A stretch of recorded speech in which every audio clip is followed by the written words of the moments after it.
Bienvenue dans ce podcast dédié aux entrepreneurs et dirigeants de petites entreprises, ainsi qu'à tous ceux qui s'intéressent à leur quotidien et à leurs enjeux. Pourquoi parler des petites entreprises ?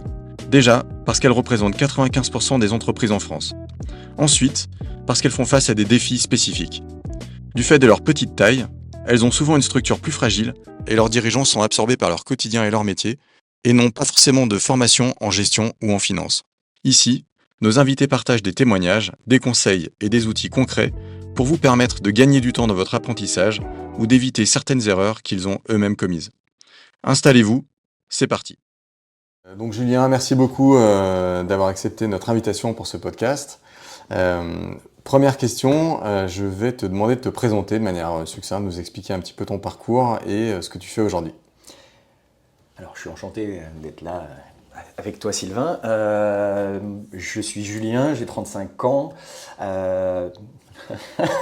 Bientôt 47. Ouais, c'est ça. On va bien avoir 35 ans.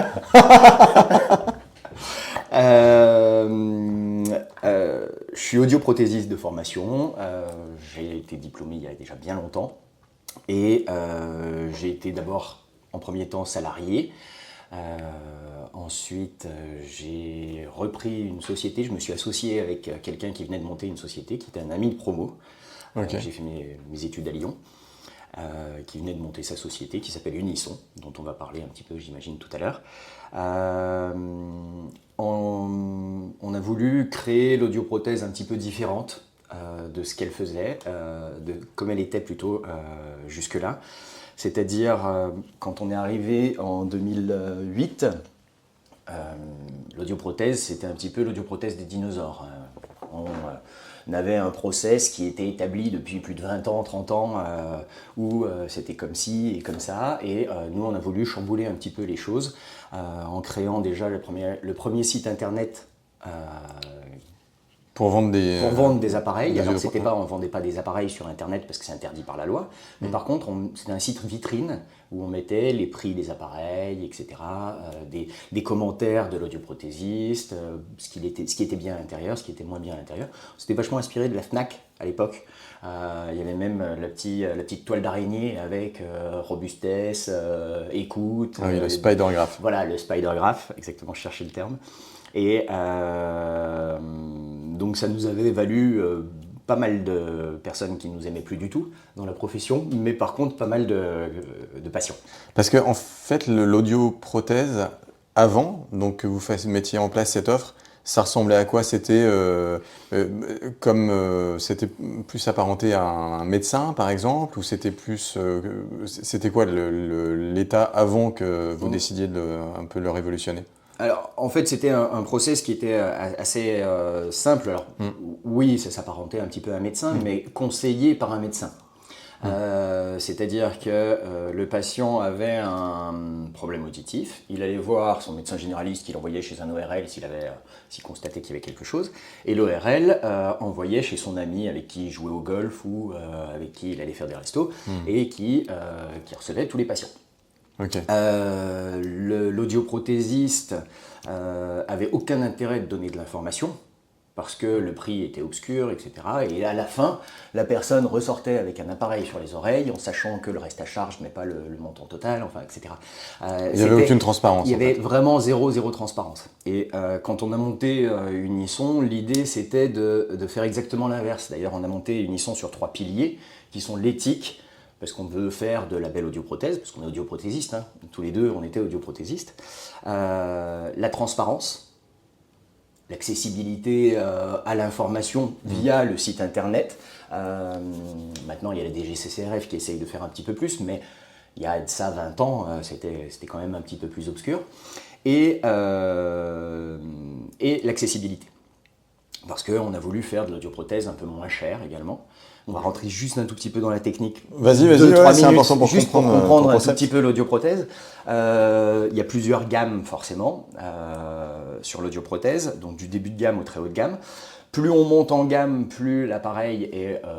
c'est un petit ordinateur, hein. Donc plus il va y avoir de programmes, de directivité au niveau du son, de traitement du son utile par rapport au son nocif, donc c'est-à-dire la parole par rapport au bruit, par rapport à la musique, etc. On essaye de faire ressortir les choses qui peuvent être intéressantes. Et souvent, pour une perte auditive légère, c'est-à-dire qu'on a un problème auditif mais pas très important, on se dit il me faut le début de gamme parce que finalement j'ai pas beaucoup de problèmes, donc j'ai pas besoin de mettre beaucoup dans mon appareil. Sauf que quand on a une perte auditive légère, on a un problème auditif dans le bruit. Dans le calme, pas de problème, le cerveau complète facilement, on est en one-to-one, c'est pas du tout dérangeant pour compléter les petites syllabes qui pourraient manquer. Alors que dans le bruit, il en manque beaucoup plus, forcément le bruit vient masquer. Et à ce moment-là, tous les traitements de la parole, du bruit, la directivité rentrent en jeu et font ressortir les choses utiles. Donc en gros, c'est presque l'inverse de ce que le commun des mortels pourrait imaginer, c'est-à-dire que j'ai une petite perte auditive, il me faut un appareil plutôt tranquille, pas cher, parce que j'ai pas besoin de plus. Non, c'est exactement l'inverse. En fait, plus la perte auditive est légère, plus il faut une gamme importante. Voilà, je remettais juste un petit peu mais dans très le bien, contexte. et effectivement, c'est contre-intuitif, j'aurais imaginé l'inverse. Exactement. Aussi, mais ok. Voilà, c'est très contre-intuitif, mais une fois expliqué, ça paraît limpide. clair. Mais ok, donc Unisson, donc là, prothèse auditive, avec cette volonté d'apporter du changement sur un marché qui était un peu géré à l'ancienne, de manière opaque, comme tu l'indiquais. Voilà. Et après, du coup, qu'est-ce que tu as fait par la suite Alors Unisson, j'étais audioprothésiste avec mon associé, on était deux, avec une assistante à l'époque, on était dans le fin fond du 14e, on avait 45 mètres carrés, et puis finalement ça a marché, tout ce qu'on a mis en place. On est arrivé à Saint-Lazare dans 175 mètres carrés, on s'est développé, on a ouvert à Lyon en 2012. On s'est développé comme ceci, puis il y a eu un moment où on avait deux énormes centres. Celui de Paris était, en termes de débit d'appareils auditifs, le 4e en France. Donc c'était quand même un très gros centre, avec des marges beaucoup plus basses que les autres centres qui existaient, mais en termes de débit, on était pas loin, on devait être 4e à l'époque. Tout ça avec un centre qui était en fond de cours, donc avec aucune vitrine. Si ce n'est le site. Si ce n'est le site, qui remplaçait la vitrine qu'on n'avait pas pignon sur rue. En 2018-2019, on a voulu se développer un petit peu plus, donc on a cherché à faire rentrer des fonds. Donc que ce soit des investisseurs, que ce soit des fonds d'investissement, que ce soit des business angels, on a fait le tour de pas mal de choses. Et on a trouvé un partenaire qui nous plaisait beaucoup et qui était le groupe Héron, Jonathan Habitant. Donc, c'est la famille Habitant qui a pas mal d'entreprises. Par l'intermédiaire de Grande Audition, qui est une autre enseigne d'audioprothèse, qui elle est plutôt haut de gamme au niveau tarif. Et du coup, ça permettait d'avoir ces deux enseignes au sein du même groupe, avec le très haut de gamme et le, entre guillemets, j'aime pas bien ce prix, le low cost. Low cost ne veut pas dire discount non plus. Voilà, on est low price, mais pas low service. Ok. Ça, c'est quelque chose qui est important, parce que l'audioprothèse, de toute façon, il y a des règles. Hein. C'est du médical, donc c'est relativement établi. Donc en 2019, ils sont rentrés, ils ont pris la majorité, ils ont pris 51% de notre société. Et ça nous a permis de nous développer, parce qu'en fait, on avait besoin d'un petit peu de fonds déjà, et puis de support. Ok. Parce qu'on était deux audioprothésistes, alors on s'était bien débrouillé jusque-là, mais il y a un moment, il faut peut-être aussi être un petit peu humble vis-à-vis de ses connaissances et vis-à-vis de sa capacité. Et on ne se sentait pas de faire un énorme groupe que tous les deux. Donc c'était soit on faisait rentrer des fonds et on embauchait des fonctions support, soit on faisait rentrer un groupe et on pouvait piocher dans les fonctions de support de ce groupe. Et là, l'ambition, donc quand tu disais se développer, c'est là vous aviez 2 énormes centres. C'était quoi votre ambition? C'était en avoir 20, 30? C'était aller à l'étranger? alors, C'était... Bon, un peu tout ça. Ouais. Moi, j'ai toujours eu beaucoup d'idées sur un business plan, sur un tableau Excel. C'est ce qui est extraordinaire sur un tableau Excel, c'est qu'on peut lui faire dire n'importe quoi. Et on devient multimillionnaire en à peu près 5 ans. Quoi qu'il en soit, on arrive toujours à trouver la façon de devenir multimillionnaire en 5 ans. C'est vrai que quand on est sur le terrain, c'est tout de suite un petit peu plus compliqué. Donc moi, on avait l'ambition d'en ouvrir 50 à peu près en 10 ans. Ce qui n'est pas encore complètement exclu, mais bon, on a pris un peu de retard.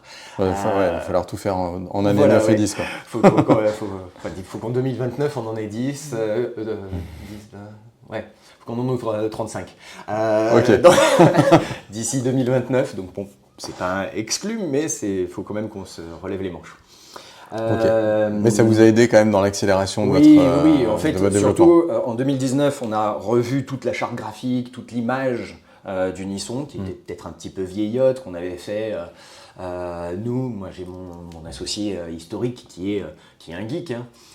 Sébastien, c'est quelqu'un de génial, qui est un geek, qui a programmé le premier site internet Unisson de ses mains. Ah ouais, c'est lui qui l'avait fait. Voilà, c'était vraiment, on était sur quelqu'un qui est très fort dans ce style de choses, et qui d'ailleurs est reparti dans le digital plus maintenant. Donc en 2019, on est sorti un petit peu plus de la cabine parce qu'il fallait qu'on ait du temps pour développer les choses. Moi, je suis parti plus sur le terrain, à droite, à gauche, chercher des locaux, chercher des gens. Je m'étais bombardé chef exécutif et développement, ce qui ne veut rien dire. De toute façon, c'était une outil. Il y a développement. Si développement, c'est développé. Pendant que Sébastien était directeur général, donc voilà, je cherchais des ressources humaines et des centres. On en a ouvert quand même pas mal, parce qu'en 2020, une fois qu'on avait revu la charte graphique, on a ouvert à Nice en 2020, en pleine période de confinement. On était très contents. C'était très pratique. Ah ouais, ça a dû être... on en reparlera peut-être dans la partie suivante, mais oui, ça n'a pas dû être facile. Ouais, en 2021, on en a ouvert 2 autres. On a ouvert à Bordeaux et à Lille. En 2022, on a ouvert à Toulouse. Début 2023, on s'est lancé sur la franchise. Ah oui, ok, vous avez franchisé le concept. On n'était que succursaliste. Et il a fallu comprendre un petit peu comment fonctionnait la franchise. Il y avait une autre société qui avait été rachetée par le groupe, qui s'appelait Maison de l'appareil auditif, qui avait 4 centres, dont une succursale et 3 franchises, qui ne fonctionnaient pas du tout à l'époque. L'idée, on les a phagocytés. Donc on a racheté la succursale et on est allé voir les franchisés en leur demandant s'ils voulaient passer Unisson. Et donc ils ont tous validé. Et ce qui était plutôt pas mal pour eux d'ailleurs, parce qu'ils ont bien remonté. Et là aujourd'hui, donc on a 7 succursales, 8 franchises, dont une en Belgique, où on cherche à se développer. Et l'objectif cette année, c'est d'en ouvrir 3 autres en Belgique. Ok, donc super ambitieux. Peut-être juste un aparté, mais c'est quoi qui est difficile? C'est pour se développer en fait. C'est de recruter, donc trouver des gens qui sont ok pour être audioprothésistes et se lancer. C'est le marché qui commence à être saturé. C'est difficile de faire vivre plus d'établissements ou autre chose. Tu as un petit peu les 2 premiers et puis certainement autre chose, parce que des freins, tu en as plein. Après, tu as plein d'accélérateurs. Faut pas toujours voir la bouteille à moitié vide. Ouais. Mais la ressource humaine est très compliquée. Pour se développer en succursale, maintenant on est à 46 employés. C'est compliqué, la gestion des ressources humaines. Il y a toujours quelque chose. Il y a souvent... La majorité, je les ai recrutés moi, donc je les connais. Je fais partie de beaucoup de recrutements. Mais l'avantage de la franchise et le recrutement d'un franchisé ou le recrutement d'un salarié, c'est quand même assez différent. C'est ça. En fait, c'est le franchisé qui va gérer ses équipes. Ouais. Donc toi, ce que tu dois faire, c'est gérer le franchisé, t'assurer qu'il il puisse gérer son activité dans de bonnes conditions, de l'aider à le faire, Exactement. j'imagine. Ouais. Mais le choix du franchisé est relativement clé aussi, hein, parce que des gens qui se disent je veux être entrepreneur, il y en a plein. Des gens qui sont capables d'être entrepreneurs et qui sont capables de passer du salariat à l'entrepreneuriat, parce qu'il y a un petit changement du cerveau quand même, de fonctionnement. Léger changement. Ouais. Moi, ça m'est arrivé d'avoir des franchisés qui disaient non, mais moi je vais faire 35 heures. Bah ouais, mais c'est pas tout à fait comme ça que ça marche l'entreprise, quoi. Et autre question là-dessus, est-ce qu'il faut être audioprothésiste pour ouvrir une franchise? Alors, techniquement non, mais il faut un audioprothésiste dans un centre. Oui, c'est ça. Ok, mais tu peux en détenir un centre sans l'être toi-même. Exactement. Okay. Super intéressant. Alors, il me semble, on va revenir à l'audioprothèse dans la deuxième partie qui va être plus axée économie, même si on a déjà un peu touché. Je crois que tu as lancé une autre entreprise récemment. On a racheté une. Enfin, racheté une, pardon. Tu l'as pas lancée, tu l'as rachetée. Alors c'est assez récent, hein, ça fait un petit moment que j'y bosse dessus parce que ça se rachète pas comme ça une société, mais j'ai racheté un club de fitness le mois dernier. Félicitations. Ouais, merci. C'est encore trop tôt pour le félicitations. Mais maintenant, il va falloir le faire fonctionner correctement. Mais c'est déjà un club de fitness qui existait depuis presque 9 ans et qui fonctionnait. Donc, j'avais envie de voir une autre facette de l'entrepreneuriat, une autre entreprise que l'audioprothèse, enfin un autre secteur que l'audioprothèse. Et tu as acheté quelque chose qui fonctionnait déjà en fait, qui était rentable. Ouais. Alors je passe de l'autre côté de la barrière parce que c'est une franchise. D'accord, donc tu deviens franchisé. Voilà, j'étais franchiseur et je deviens franchisé sur une autre activité. J'aime bien le modèle de la franchise, moi. Je trouve que c'est un modèle qui est assez intéressant parce qu'en fait c'est la duplication d'un concept qui fonctionne. Au départ, quand on se lance dans un secteur, surtout moi là, je me lance dans le sport, alors j'ai toujours été un peu sportif, mais la gestion, tu n'es pas prof de sport. Voilà, je suis pas prof de sport, je suis pas coach, je suis pas, j'ai pas fait 20 ans dans le sport, et du coup c'est un milieu qui est un peu obscur, enfin qui est compliqué, il faut le comprendre, et le fait de se lancer avec une franchise, en fait c'est, il y a une aide directement. On n'est pas obligé de réinventer la roue de zéro. Quand on est coach sportif, à la rigueur, réinventer la roue, c'est pas trop problématique parce qu'on l'a déjà on sait déjà comment ça fonctionne, comment ça tourne dans sa tête. Là, on est vraiment sur une découverte. On apprend à faire fonctionner cette salle. Je me suis lancé avec mon épouse qui elle, avait arrêté ses activités parce que j'avais repris mes études, on y reviendra. Et qui voulait retourner un petit peu dans la vie active. Et donc on s'est lancé sur ce concept de salle de sport. Et c'est assez étrange de changer de secteur, parce que je suis de manière assez ancestrale sur la vente d'un produit que personne ne veut acheter. Un appareil auditif, on cherche à vendre quelque chose que personne n'a envie d'acheter. Personne n'a envie d'être sourd, personne n'a envie de... D'accord, je comprends. Par contre, quand tu es sourd, tu es content de l'acheter. Mais tu es content de l'avoir. Le sport, c'est un achat-plaisir presque. Tu prends un abonnement sur un endroit où tu es content d'aller. Donc c'est un changement de prisme pour un vendeur, parce que je suis un commerçant moi finalement, je suis un marchand, je vends des appareils auditifs, je vends maintenant des abonnements de sport, et là par contre tu as des gens qui sont contents de franchir la porte, qui se disent chic, je vais me dépenser, je vais me faire du bien, donc du coup c'est vraiment un changement complet dans la façon de vendre. Et tu es plus heureux concrètement ou ça change je me suis toujours posé la question justement. Alors je suis heureux de faire autre chose, bien que moi je ne sois pas dans la salle de sport. Non, mais j'imagine que le fait de voir les gens rentrer chez toi le matin avec la banane ou ressortir avec la banane, ouais, c'est sympa. Tu dois être bien, quoi. C'est sympa. Après, le côté médical, c'est sympa aussi. Hein. Tu as une relation qui est très intimiste avec les gens, parce que tu rentres dans leur handicap. Hein. Donc, les gens se confient. Donc, tu as vraiment une vraie relation qui s'installe avec les gens. Alors, après, je suis plus audioprothésiste, enfin je suis plus audioprothésiste, je suis toujours audioprothésiste, mais j'exerce beaucoup moins ou presque plus du tout depuis 3 ans, parce que forcément de passer de 2 centres à 15 centres en 4 ans, j'ai été obligé de sortir de la cabine et je ne peux pas faire 40 heures en faisant des consultations et faire le développement à côté. Donc ça c'était une des conditions pour le développement. Et c'est pour ça, j'en parlais tout à l'heure, que j'ai repris mes études aussi. Ça m'a permis de chercher à m'élever, de chercher à enlever des œillères qu'on arrive à se créer au fur et à mesure de l'entrepreneuriat.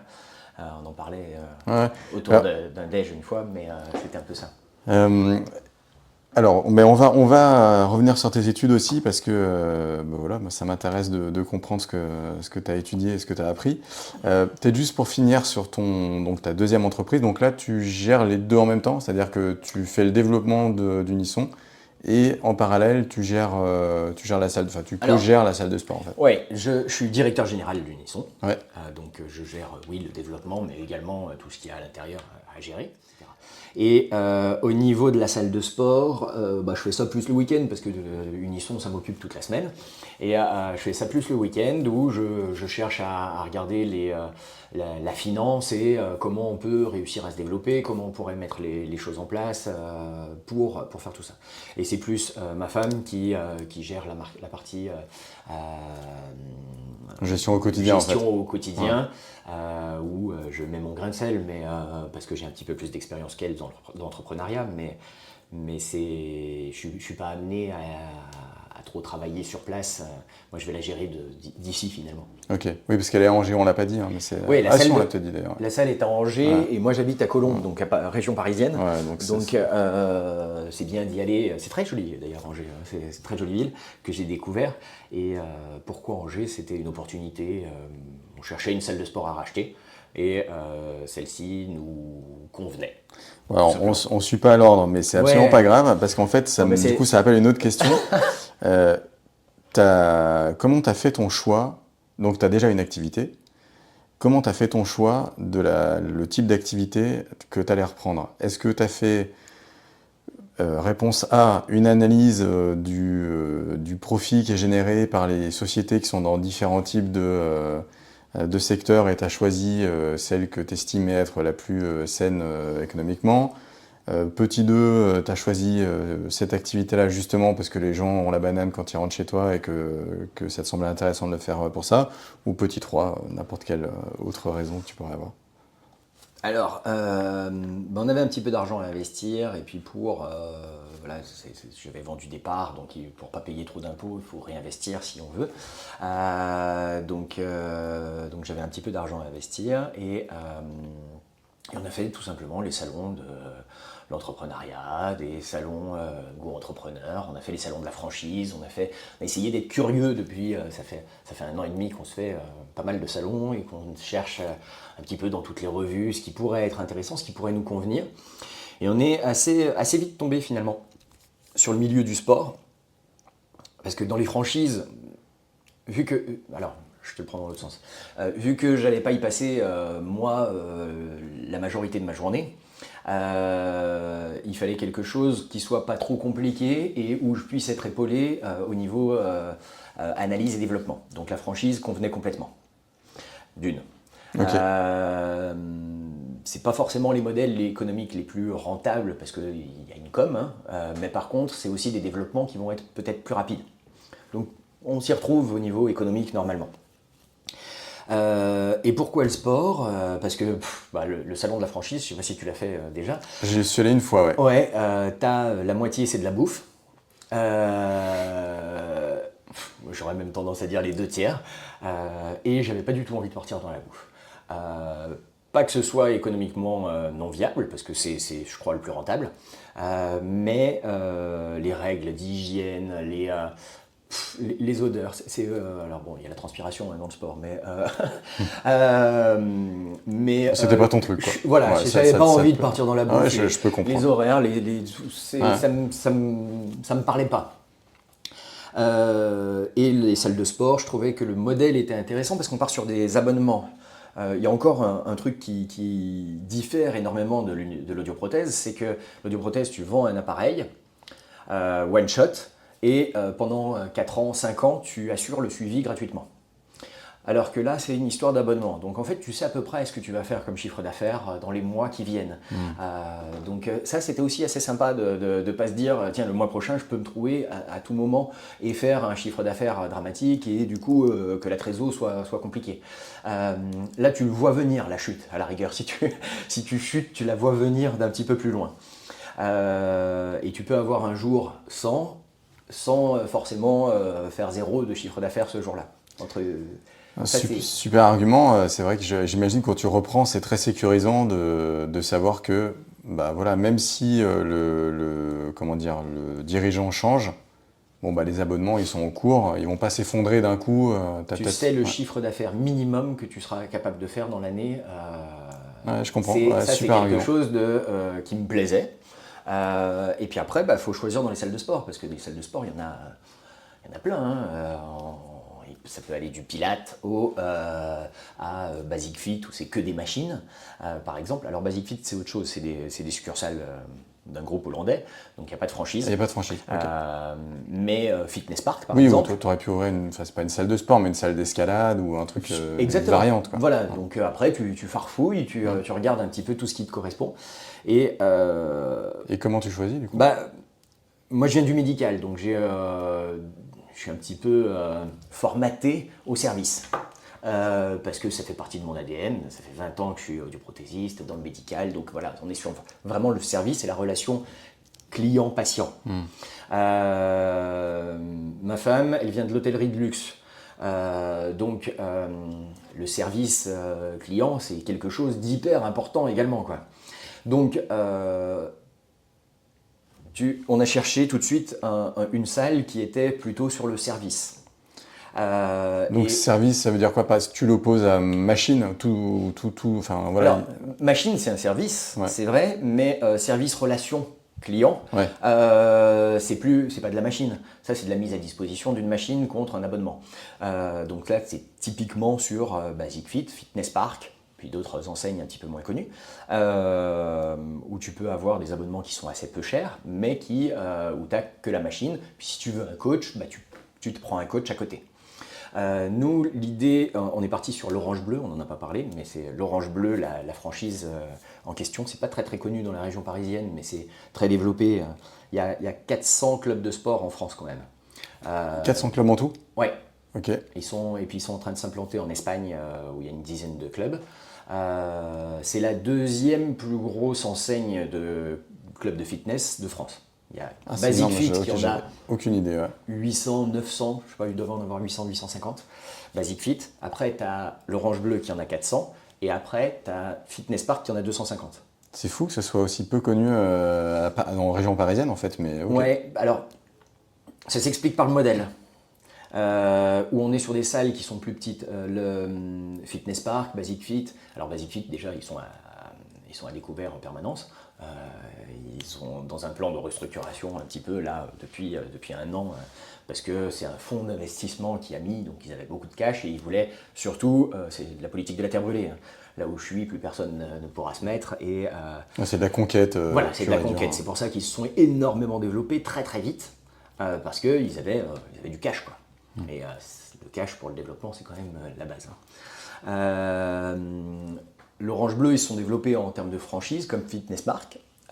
Fitness Park est beaucoup plus connu dans la région parisienne parce que eux, c'est 2 concepts assez différents. Fitness Park, la majorité, t'es sur 1500 mètres carrés avec beaucoup de machines et énormément de fréquentation. Donc, tu dois être dans des centres-villes très moteurs pour pouvoir faire amortir les loyers, ouais. Les loyers qui sont exorbitants parce que 1500 mètres carrés, il y en a un.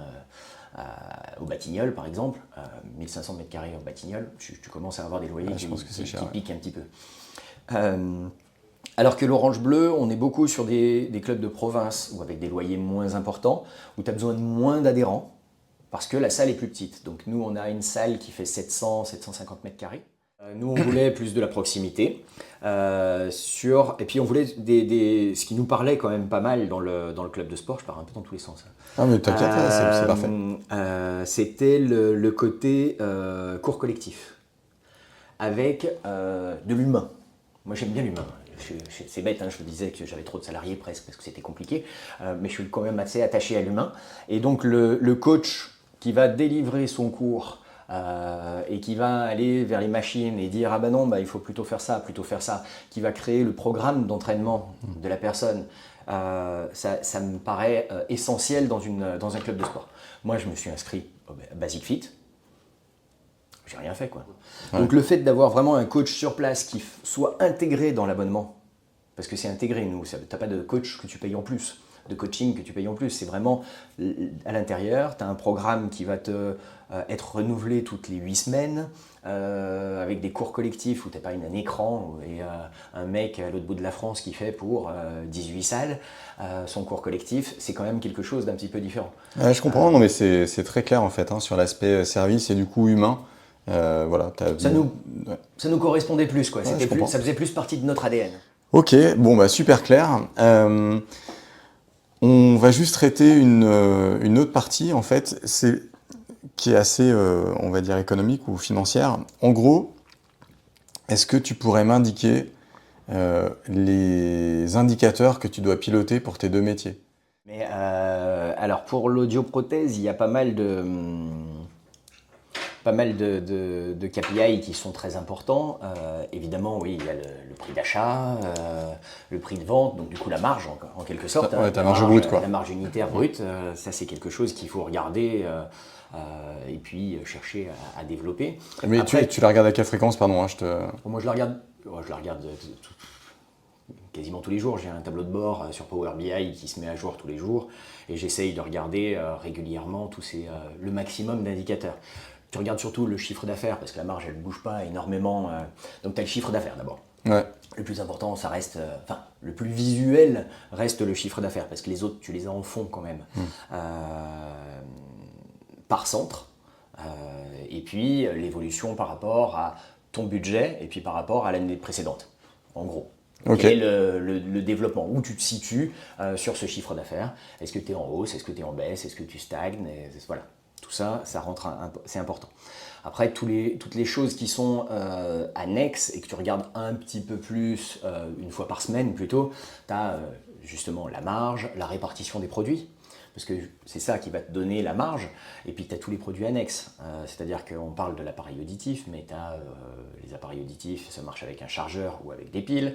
Il y a des systèmes télé pour avoir la télé directement dans les appareils, combien t'en vends, il y a des embouts, il y a des produits d'entretien, il y a plein de petites choses qu'on n'imagine pas forcément sur un appareil auditif, mais qui permettent de le faire fonctionner mieux, ou de le faire fonctionner tout simplement. Nettoyer son appareil, c'est lui permettre de fonctionner tout simplement. Donc tu regardes un petit peu la répartition de ceci, le prix, enfin le chiffre d'affaires de l'appareil et le chiffre d'affaires de tout ce qui est autour. Ok. Et c'est marrant, tu m'as pas dit trésor, tu m'as pas dit trésorerie.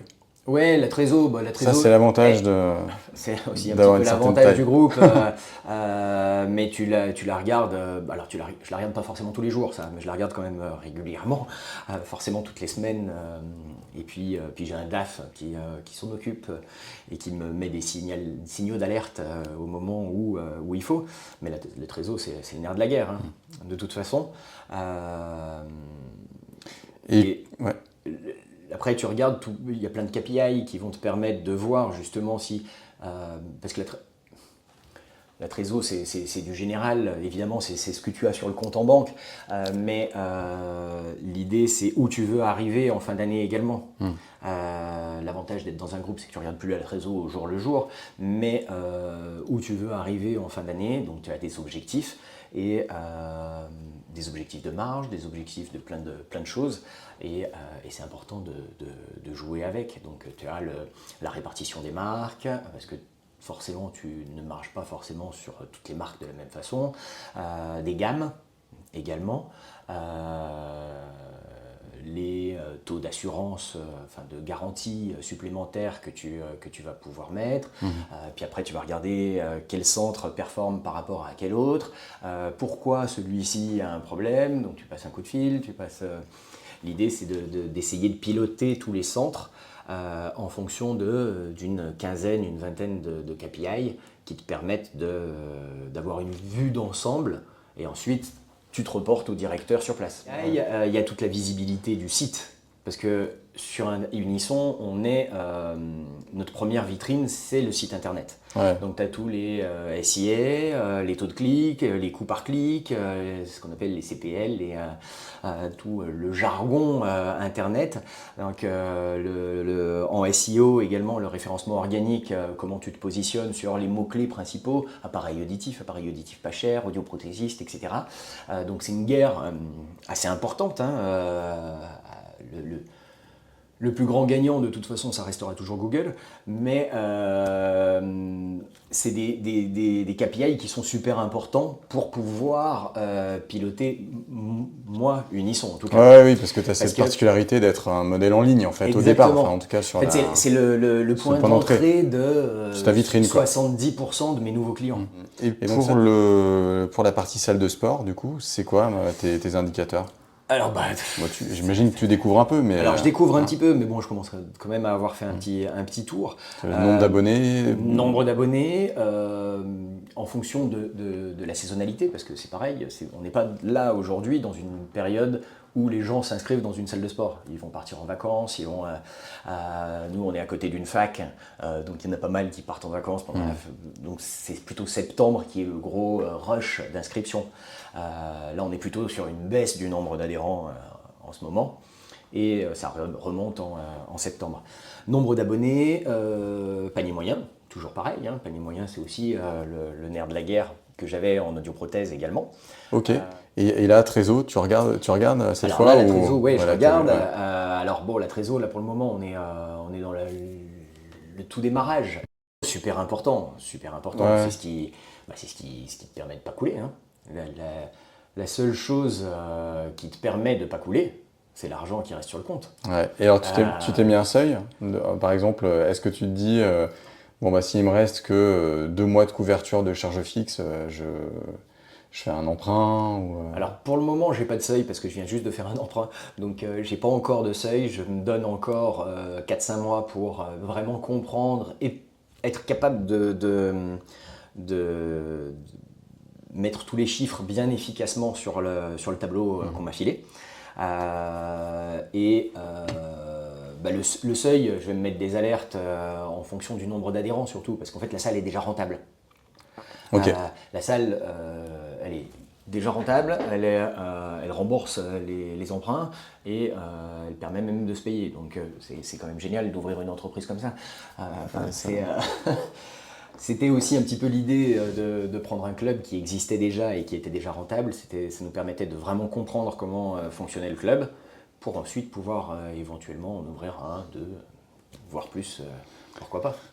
Ok, écoute, super clair. Est-ce que tu peux nous parler un peu des difficultés, si tu en as connues à un moment dans tes expériences? Voilà, en gros, les questions qu'on pose souvent, et je pense que ça peut intéresser les gens qui y font face actuellement, ou qui vont malheureusement y faire face, c'est comment tu t'es rendu compte que tu étais en difficulté, déjà de quelle difficulté il s'agissait, comment est-ce que tu t'en es rendu compte, et qu'est-ce que tu as fait en fait pour corriger le tir? Est-ce que tu y es arrivé ou pas? Alors dans l'histoire, parce qu'il y en a eu plusieurs, des phases de difficulté, forcément, il y a le début d'Unisson où c'était des difficultés de trésor. Tout simplement, au tout début, tu te dis, les fournisseurs, c'est leur jeu, ils veulent que tu achètes le plus possible d'appareils. Donc ils te disent, je vais te faire une super promo. Si tu m'en prends 50, pas de problème, allez, je t'en prends 50. Et un mois après, il faut les payer les 50. Que tu n'as pas forcément vendu. Et tu les as pas encore vendus, ils sont encore sur l'étagère pour une partie. Et voilà, ce jour-là, tu ne te payes pas. Et puis, tu essayes de te rattraper le mois d'après pour te payer. L'idée, c'est de payer les salariés et les frais fixes. On n'a pas eu besoin de retourner voir la banque pour ça, donc ça, c'est déjà pas mal. C'était un décalage où ils ont été plutôt sympa avec nous. Okay. On remonte à 2008, 2009 sur ces choses-là. Ensuite, on a eu des difficultés pendant le Covid, un petit peu comme tout le monde. On a fait un PGE, ça a été un petit peu compliqué, on s'est adapté. Et puis, la plus grosse difficulté, nous, ça a été l'ajustement de notre concept au 100% santé. C'est-à-dire qu'on était les audioprothésistes les moins chers de France depuis assez longtemps. Et Macron, dans sa grande générosité, a décidé que l'audition, comme la vue et les dents, devait être gratuite. Donc l'appareil début de gamme est complètement remboursé par la Sécu, la mutuelle. Donc c'est génial pour beaucoup de gens. Encore une fois, c'est l'appareil début de gamme. Si on se réfère un tout petit peu par rapport à ce que je disais au tout début, c'est quand même pas forcément l'appareil idéal pour la majorité des gens. L'appareil haut de gamme a encore du reste à charge, mais de manière générale, le remboursement a augmenté. Ouais, parce que finalement, ça aide ceux qui en ont le plus besoin, c'est-à-dire que ceux qui ont une audition complètement détruite, donc au final, c'est plutôt... Oui, alors ceux-là, en général, ils ne prennent pas du début de gamme non plus, parce qu'ils ont ça fait longtemps qu'ils portent des appareils, et du coup, ils savent l'intérêt de monter en gamme aussi. D'accord. Non, ça aide, c'est un point d'entrée, d'accès à l'audioprothèse, en quelque sorte. Parce qu'il y a plein de gens qui ne voulaient pas porter d'appareil, parce que l'un des freins était le prix.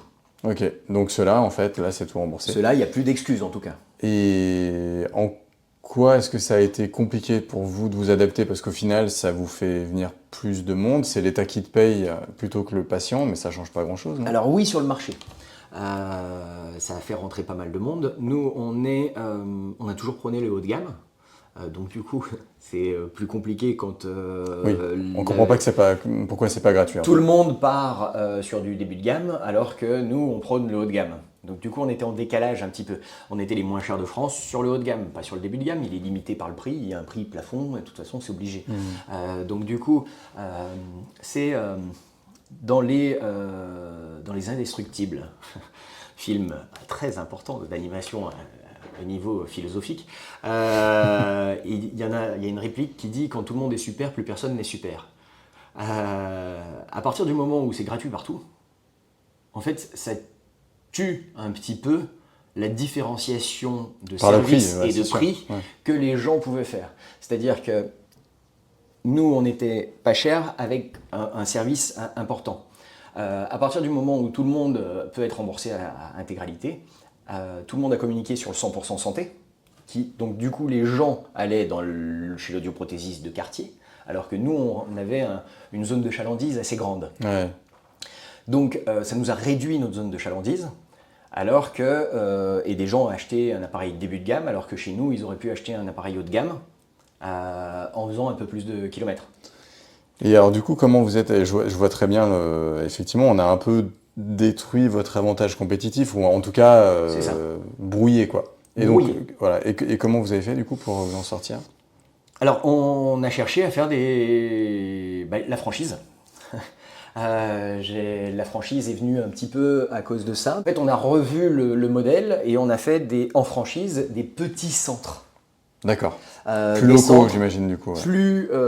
Plus proches des gens. Sur Paris, on avait un centre, maintenant il y en a 5 sur la région parisienne.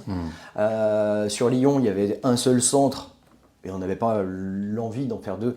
Il y en a 2 maintenant.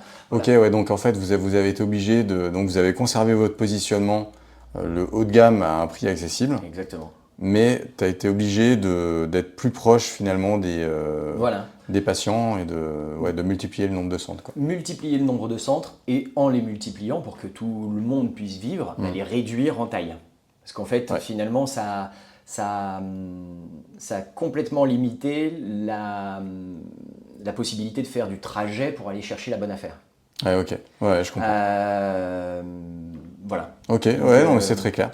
Parfait. Écoute, on a couvert un peu tous les thèmes. On n'a pas parlé des études que tu avais reprises. Tu peux juste nous dire quel type d'études tu as repris? Ouais. Alors, j'ai validé l'année dernière, donc en juin 2024, un Master 2 Business Management, une école de commerce, l'ISTEC, dans Paris. L'idée était, alors c'est très généraliste, business management, et puis le master c'est assez académique. J'ai dû faire un mémoire de 120 pages. C'était pas forcément la meilleure période des études. Ouais, Donc ça, c'était le week-end, enfin c'était vendredi, samedi, une semaine sur deux, où j'allais à l'école. Et puis après, fallait faire les devoirs, donc le soir et le week-end. L'idée, c'était de réouvrir un petit peu les chakras. Ok. Entrepreneur, c'est bien, mais au fur et à mesure, en fait, on se plante, on réussit. Et en fait, à chaque fois, j'ai l'impression que moi, j'avais le champ des possibles qui s'amenuisait. Et arrivé à entre 15 et 17 ans d'entrepreneuriat, j'avais l'impression d'avoir des œillères et un problème, une solution. Alors que c'est pas ça l'entreprise, il y a un problème, il y a une multitude de solutions, puis il faut essayer d'aller chercher, mesurer laquelle serait la plus intéressante, prendre un petit peu de celle-là, prendre un petit peu de celle-là, et mettre dans un shaker, secouer et trouver la bonne réponse. Ça m'a permis de revoir pas mal de choses que j'avais appris tout seul en achetant un bouquin de compta, en achetant un bouquin de management, de développement, de différentes choses, et d'avoir un vrai cours académique sur ces éléments, et donc du coup de réouvrir le champ des possibles de manière à pouvoir se développer, de pouvoir reprendre un second souffle en gros au niveau de l'entrepreneuriat. Ok, super intéressant. Je trouve que ton approche pour ouvrir ta nouvelle activité, Ouais. tu t'es vraiment donné les moyens de le faire avec ça, plus les visites que tu as faites, plus l'accompagnement que tu as eu. Donc, ok. Et il y a un truc que je retiens aussi, c'est que, dis-moi si j'ai bien compris, le fait d'être entrepreneur pendant longtemps, toi tu parles d'œillères, ouais, en fait tu développes des réflexes et tu prends des coups, et je vois très bien pourquoi à un moment tu peux avoir besoin d'un nouveau souffle et qu'on te dise, attends, regarde un peu à côté ce qui se passe. Un second souffle, remonter à la surface, reprendre de la hauteur. Ouais, c'est ça. En fait, exactement. reprendre de la hauteur sortir le nez du guidon. sur tous les éléments où finalement tu agis par automatisme. Parce que tu y arrives ou que tu y arrives pas, en fait, le champ des possibles s'amenuise. En fait, c'est pas que quand tu prends des coups que ça s'amenuise. En fait, quand tu réussis quelque chose, tu penses que c'est ça la solution. Ouais. Sauf que le marché change. Le monde change, et puis les consommateurs, tout le monde change. Et en fait, il faut réussir à reprendre un peu de hauteur régulièrement, de manière à revoir une vision 360. Ouais, c'est ça. Ok, super intéressant. Et tu parlais des difficultés, je reviens juste sur ça, parce que on a eu une difficulté au moment de l'ouverture du 100% santé, c'est qu'on a fermé une boîte. On avait une société qui appartenait à Unisson, qui s'appelait EasySon by Unisson, qui était un truc qui n'existait pas du tout, où on était un petit peu novateur là-dessus aussi. On a voulu faire le prêt-à-entendre. Il y a le prêt-à-porter, parce que l'audition c'est du sur-mesure, et on a voulu faire le prêt-à-entendre. Donc on a lancé une boîte qui s'appelait EasySon by Unisson en 2015, où on avait un petit appareil qui rentrait dans le conduit auditif et qui était réglé par un audioprothésiste en une demi-heure, tu repartais avec l'appareil. Là où finalement, la première consultation chez un audioprothésiste, c'est 1 heure en général. Donc c'était un appareil qui était à 390 €, là où la moyenne du marché était à 1550 € l'appareil. Ok. Donc mais on avait pas mal cartonné sur cette société. On était passé en prime time au Journal de la Santé avec Michel Simès. On était passé à La Quotidienne également. On était passé dans plusieurs émissions. On avait gagné un trophée de la Silver Economy, l'économie des cheveux gris, sur le prix technologique 2015 ou 2016.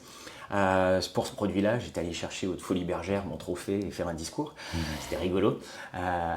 Et puis est arrivé le 100% santé, où finalement le minimum du 100% santé, enfin le 100% santé, donc mettait un minimum, et en fait on n'était pas dans les standards. Ça a tué l'offre en fait. Ouais. Donc en fait on a été obligé de fermer cette société qui fonctionnait, simplement parce qu'en fait il fallait réinventer le produit, et c'était trop compliqué. Puis en plus il y avait surtout un prix plancher qui était à 950 € pour un appareil auditif. Nous, on était à 400, donc on était à des années-lumière. Mais en fait, il n'y avait aucun intérêt de vendre un appareil 400 € quand tu es remboursé vendre à jusqu'à 950 €. Ouais, c'est sûr. Donc du coup, ça a créé cette problématique. Et ça, on avait juste Paris et Lyon à l'époque, et j'avais des gens qui venaient de Nice, qui venaient de Toulouse, se faire appareiller à Paris parce qu'ils nous avaient vus à la télé ou sur Internet. Mais tu vois ce que tu dis là sur tes deux sujets, qui ont un peu le même en fait, là, ce 100% santé. Il y a plein d'entreprises et d'entrepreneurs qui se posent ces questions-là, pas parce qu'il y a le 100% santé, mais parce que tu as l'IA qui vient les remplacer en partie, parce que tu as une automatisation, une ubérisation de leur métier, qui donc, en fait, tu vois ce que tu faisais et la façon dont tu le faisais jusque-là a changé. Et si tu t'adaptes pas, bah, tu disparais en fait. C'est ça en fait. Et je pense que quand tu entreprends suffisamment longtemps, je pense que les métiers où tu peux faire, tu peux gérer ton entreprise de la même façon du début jusqu'à la fin, à mon avis, c'est assez rare. Il y en a, hein, mais je pense que c'est assez rare. Donc, et c'est des problématiques. Je pense que le plus dur, mais tu me diras, c'est le déni. C'est le fait que tu dises non, mais je vais quand même garder mon truc, ça va fonctionner. Je pense que c'est difficile de dire, ok, bah en fait là, ce que j'ai mis 3 ans à construire avec mon concept, mon idée qui tourne, bah du jour au lendemain, ça n'a plus de valeur, faut que je ferme en fait. Ça, je sais pas comment t'as fait. Moi, tu le prends un peu en pleine face, hein. Puis après, bon, faut rebondir, faut faire les choses. Mais tu parlais de l'intelligence artificielle, évidemment. Moi, j'ai lu que 60% des métiers qui seront dans 5 ans, 10 ans n'existent pas encore. N'existent pas encore. Donc ça, déjà, ça va être obligé de se réinventer. Pour finir, et peut-être juste comme ça de manière rapide, est-ce que tu aurais 3 conseils, ou 2 ou 1, à donner à quelqu'un qui se lance, ou à toi-même, des choses que tu aurais aimé savoir au moment où tu t'es lancé? Vraiment des trucs simples, quoi, tu vois, qui soient... Je pense qu'il faut... ouais. Alors, il faut... le premier, c'est de ne pas être prétentieux. Il faut être capable de reconnaître ses capacités, d'être capable de reconnaître ses faiblesses, ce qui n'est pas forcément... ses capacités, c'est plus facile que ses faiblesses. Et être capable de revenir en arrière. Il ne faut pas être orgueilleux non plus. C'est-à-dire que ce n'est pas parce que ça fonctionnait, c'est ce que tu disais tout à l'heure, c'est pas parce que ça fonctionnait il y a 10 ans que ça va fonctionner dans 10 ans ou même aujourd'hui. Faut être capable de prendre du recul, ce que j'ai cherché à faire, avec ta formation. Et apprendre. En fait, quelqu'un qui veut se lancer, il faut qu'il apprenne plein de choses. Il faut apprendre la compta, il faut apprendre le management, il faut apprendre le marketing, il faut apprendre le maximum de choses. Alors, je ne dis pas que c'est nous qui devons tout faire, parce que c'est super confortable aussi d'avoir une société qui grandit un petit peu, puis de pouvoir prendre des fonctions support, qu'ils le fassent à notre place. Mais par contre, il faut tout comprendre. Il est interdit qu'il y ait quelqu'un qui vous dise c'est ça et de dire ok. De lâcher le guidon, sans avoir réfléchi aux conséquences et aux tenants et aboutissants qui sont là-dessus. Donc en fait, il faut... Alors, reprendre ses études, c'est l'idéal, mais c'est énormément de temps. Moi, j'ai passé un temps, j'en pouvais plus. Mais ne serait-ce que d'aller à la Fnac acheter le marketing pour les nuls ou peu importe. Déjà, pour le SEO pour les nuls, voilà, ça peut être n'importe quoi. Mais avoir une bibliothèque remplie de livres lus et à lire, c'est hyper important. Ça, je pense que c'est le premier des conseils importants. Et le deuxième, c'est si tu as envie d'y aller, vas-y, mais voilà, il va pas y avoir que des super moments, quoi. Il faut être conscient que c'est génial si tu as l'esprit, c'est une horreur si tu n'as pas l'esprit, parce que faut pas compter ses heures, faut pas... S'il faut travailler le week-end, il faut travailler le week-end. Si tu as quelque chose à faire, il faut le faire maintenant et tu peux pas te dire bon ouais, ça attendra. Donc il faut être ultra investi. Et ça c'est...